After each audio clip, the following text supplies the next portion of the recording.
Assalamualaikum warahmatullahi wabarakatuh. Nama saya Fuji Kurnia Handayani. Pada kesempatan kali ini, saya akan menjelaskan mengenai siklus nitrogen dan siklus air, di mana keduanya merupakan siklus biogeokimia. Sebelumnya, saya ingin menjelaskan sedikit mengenai siklus biogeokimia. Siklus biogeokimia merupakan perpindahan bahan anorganik dari suatu lingkungan melalui komponen organik dan nanti akan kembali ke lingkungan. Siklus biogeokimia itu ada siklus fosfor, siklus nitrogen, siklus air, siklus sulfur, dan siklus karbon. Karena kita akan hanya membahas siklus nitrogen saja, mari kita masuk ke siklus nitrogen. Langsung saja kita masuk ke siklus nitrogen. Nitrogen di alam itu ada yang berupa gas, nitrogen terikat, dan nitrogen terlarut. Kalau yang berupa gas itu ada 78-80% itu berada di atmosfer. Kemudian ada yang di tanah dan sedimen, danau, laut, dan sungai, itu dia berupa nitrogen terikat. Kemudian ada yang di air permukaan tanah sama di air tanah, itu dia merupakan nitrogen terlarut. Nitrogen pada makhluk hidup berfungsi sebagai salah satu molekul atau ion pembentuk asam nukleat, asam amino, kemudian cincin porfirin pada klorofil, dan pembentuk pada hemoglobin. Dalam siklus nitrogen terdapat beberapa proses, yakni fiksasi nitrogen, amonifikasi, nitrifikasi, dan denitrifikasi. Pada proses fiksasi nitrogen ada dua jenis, yaitu secara biologis dan secara kimiawi. Secara biologis, fiksasi nitrogen menggunakan bakteri simbiotik, non-simbiotik, dan ganggang hijau biru. Sedangkan fiksasi nitrogen secara elektrokimia atau secara kimia menggunakan bantuan energi dari halilintar. Berikut merupakan siklus dari nitrogen. Selanjutnya adalah siklus nitrogen. Nitrogen yang paling banyak itu terdapat di atmosfer. Nah, agar nitrogen tersebut dapat digunakan oleh makhluk hidup, perlu adanya suatu proses pengikatan. Nah, pengikatan atau fiksasi nitrogen itu ada dua, yaitu secara biologis maupun secara kimiawi. Nah, kalau secara biologis tadi kan yang seperti saya katakan menggunakan fiksasi menggunakan bakteri, baik bakteri simbiotik dan bakteri non simbiotik. Terus sama satu lagi menggunakan ganggang hijau biru. Nah, ganggang hijau biru.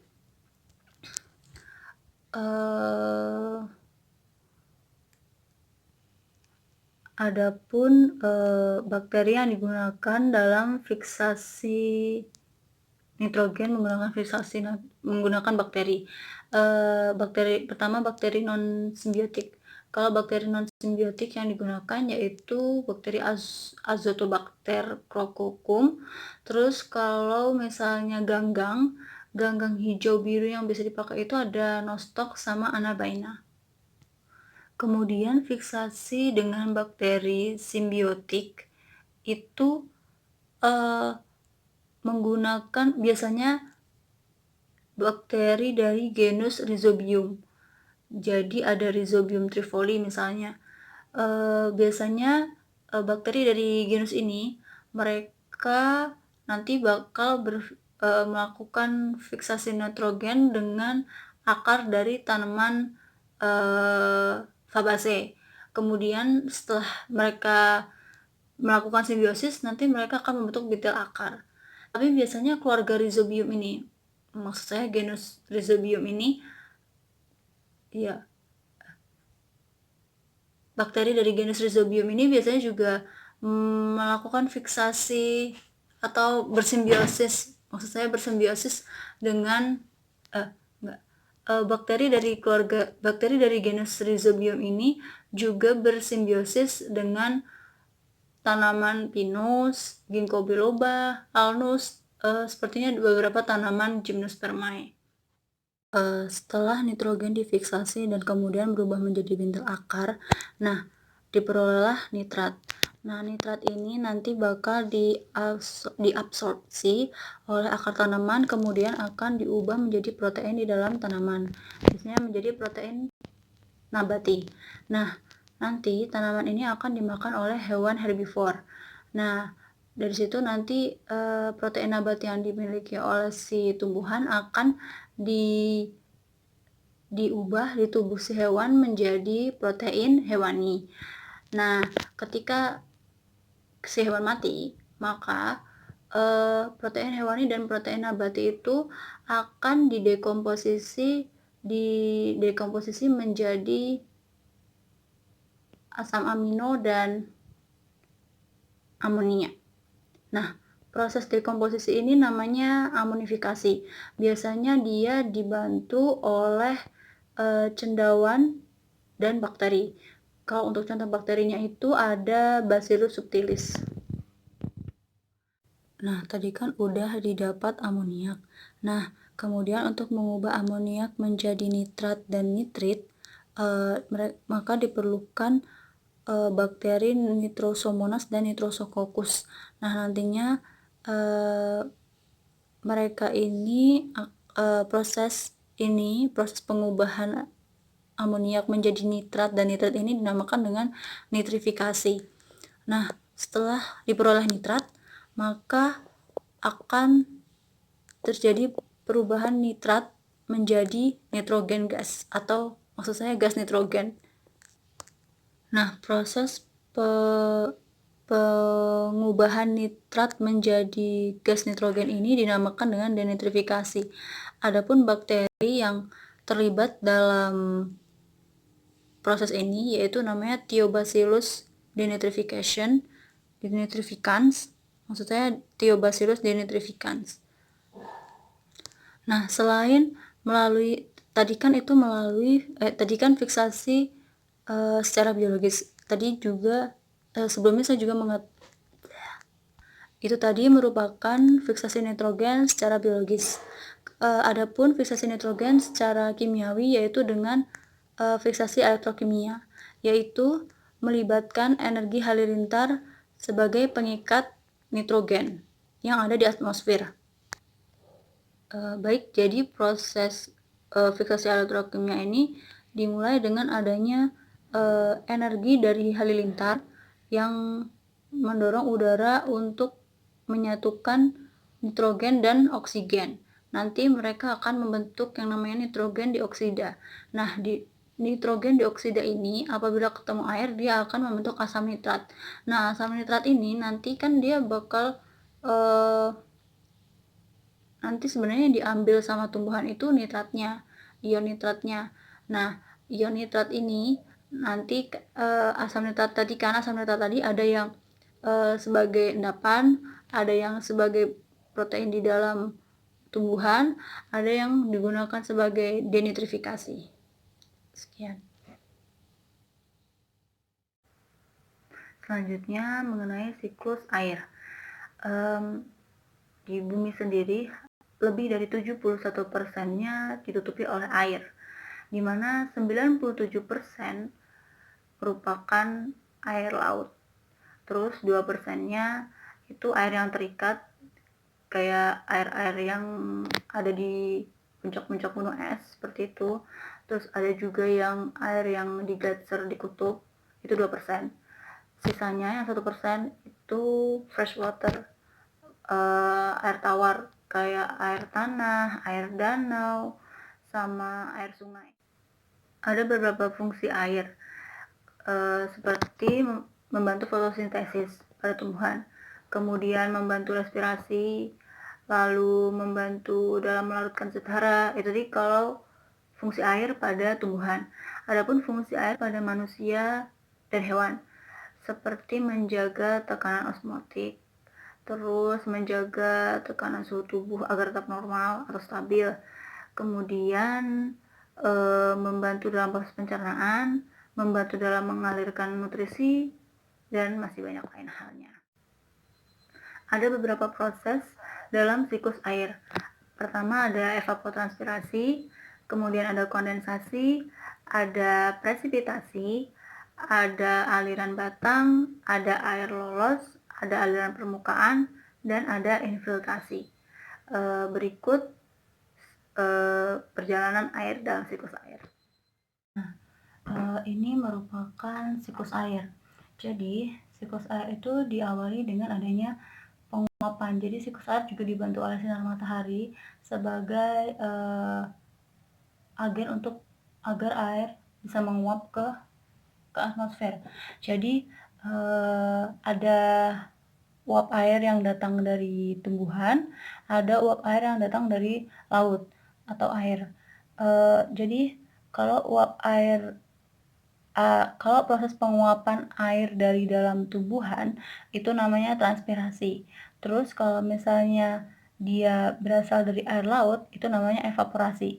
Jadi kedua proses itu namanya evapotranspirasi. Nah, nanti hasil evapotranspirasi tadi membentuk sekumpulan uap air. Nanti kumpulan uap air itu akan membentuk awan. Nah, awan itu nanti bakal terkondensasi kemudian ketika dia sudah mencapai volume tertentu, dia nggak kuat tuh. Nah, nanti dia akan menjatuhkan buliran-buliran air ke bumi.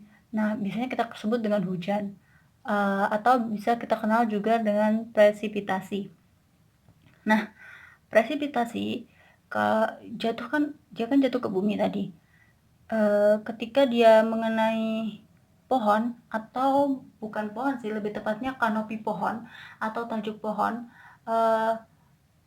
otomatis air hujan tersebut tidak langsung jatuh ke permukaan. Fungsi dari kanopi itu sendiri adalah untuk mengurangi adanya aliran permukaan. Nah, aliran permukaan ini sebenarnya kurang bagus karena dia dapat menyebabkan longsor, menyebabkan erosi, sedimentasi, dan lainnya. Nah, aliran air itu tadi apa? Aliran permukaan. Maksud saya aliran permukaan. Aliran permukaan tadi itu apa? Aliran permukaan merupakan alir yang mengalir di atas permukaan. Nah, itu tadi seperti yang saya bilang bahwa aliran permukaan ini bisa menyebabkan erosi, sedimentasi di dasar-dasar sungai atau di laut, kemudian juga bisa menyebabkan tanah longsor.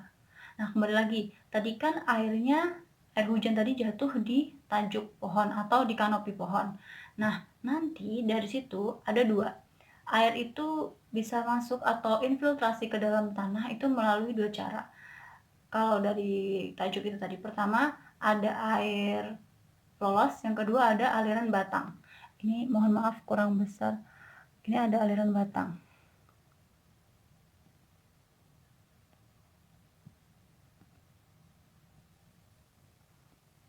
Ini ada aliran batang dan aliran air lolos. Nah, aliran batang itu apa? Aliran batang itu merupakan air yang mengalir dari tajuk tadi, kemudian melewati batang, lalu dia infiltrasi atau masuk ke dalam tanah. Nah, sedangkan air lolos merupakan air yang dari tajuk tadi langsung menuju ke tanah, kemudian infiltrasi tanpa melewati batang. Selain dua jenis air tadi, maksud saya selain air lolos dan aliran batang, air hujan yang tadi tiba di kanopi atau di tajuk pohon itu juga masih ada yang tersisa. Jadi nantinya dia juga bisa menguap karena terkena cahaya matahari, dan kemudian dia juga bisa membuat hujan kembali. Nah, nama air itu disebut sebagai air intersepsi. Kalau misalnya terjadi hujan di daerah dengan vegetasi yang baik, maka infiltrasi pada daerah tersebut juga baik, karena biasanya di sekitar daerah tersebut banyak serasah-serasah daun yang mana juga meningkatkan porositas dari tanah. Porositas itu kayak tingkat kepadatan, berhubungan sama tingkat kepadatan tanah sih. Jadi nanti semakin padat kan dia semakin susah dimasukin gitu. Karena ada serasa-serasa itu tadi kan, dia jadi agak gembur, jadi dia nggak terlalu padat, jadinya ketika air hujan masuk ke dalam tanah pari-pari, jadi nggak terlalu susah seperti itu. Terus nanti setelah dia masuk, jadi nanti ada yang namanya perkolasi. Perkolasi itu jadi kayak bergeraknya air ke dalam tanah. Jadi kan infiltrasi kan masuk tuh ke dalam tanah. Nanti pergerakan air yang ke bawah tanah itu namanya perkolasi. Nah,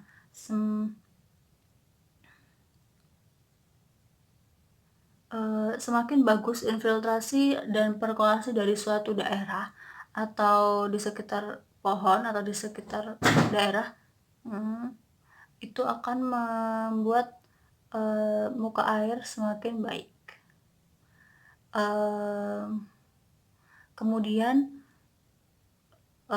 untuk di daerah pegunungan biasanya uap-uap air itu kan menguap. Nah, proses penguapan itu namanya sublimasi karena dia merupakan, kan dia tadinya kristal menjadi uap air, jadi disebutnya sublimasi.